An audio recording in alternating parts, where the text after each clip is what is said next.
الفرق اللي محتله المرتبه الاولى في مجموعتها. بهذه الحسابات بالنسبه لالمانيا راح تكون دقيقه، ويوسف نكون واقعيين، المانيا فريق قوي وفريق عنده ربما ديك التقاليد في امريكا، في العالم رغم اقصاؤه مرتين في الدور الاول. على كل نستمتع بمثل هكذا مباريات منقولة على المباشر عبر التلفزيون الجزائري بعد المباراة الافتتاحية التي كانت جميلة والتي شاهدناها عبر قنوات التلفزيون الجزائرية اليوم. وبعد دقائق من الآن ستنطلق هذه المباراة بين ألمانيا وكوت ديفوار، مباراة ننتظرها بشغف، ستنطلق بعد قليل، لكن سنتوقف عند فواصل إشهارية. تعليق سيكون للزميل عبد العزيز بن سالم، سيكون معه طارق غول كمحلل فني هو الآخر. تفضلوا بالبقاء معنا.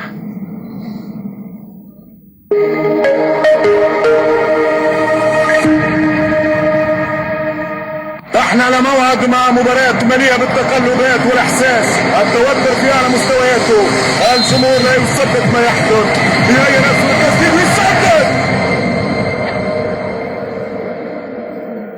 جول مش ممكن، الملعب ينفجر، المدرجات لا تهز من الفرح. هذه هي المتعة الحقيقية، لا شيء يغير الاحساس، عيش كل الاحساس مع كوكاكولا.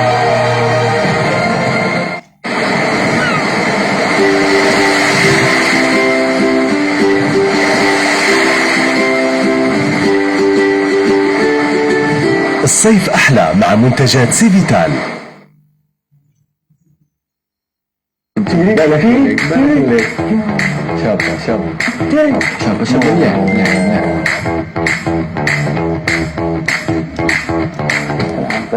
شابة ما بديت ليش خير ان شاء الله.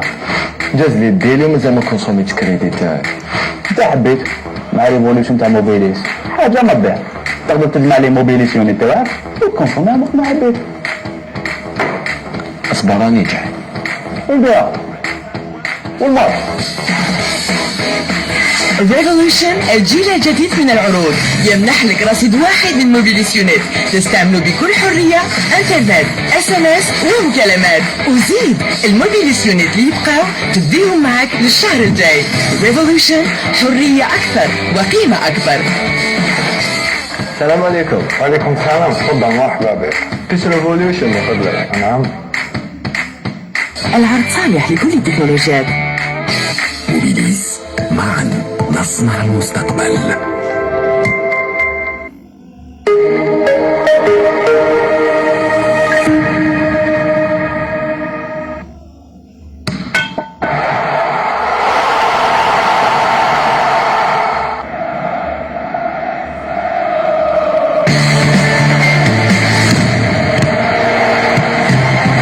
المونديال أحلى مع سيفيتال. One team, one nation, proud to represent Algeria. Stay behind us, always. 1, 2, 3. Viva l'Algérie. Together we make unforgettable moments. Together we make the future. موبيليس، الراعي الرسمي والشريك الحصري للمنتخبات الوطنية والاتحاد الجزائري لكرة القدم. مساء الخير، اهلا مرحبا مرة ثانية. مباراة المانيا الكوت ديفوار على المباشر. التعليق سيكون للزميل العزيز عبد العزيز بن سالم رفقة محلل التلفزيون الجزائري طارق غول. بالتوفيق عبد العزيز.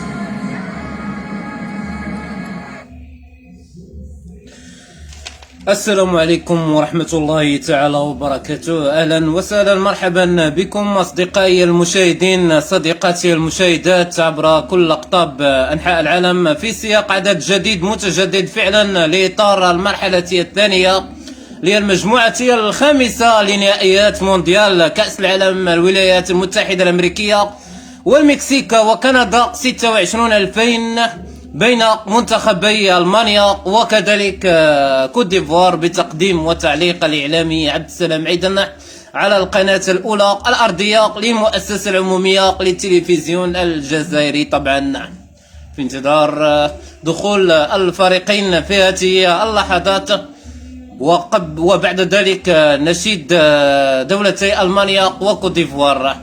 43,000 متفرج كما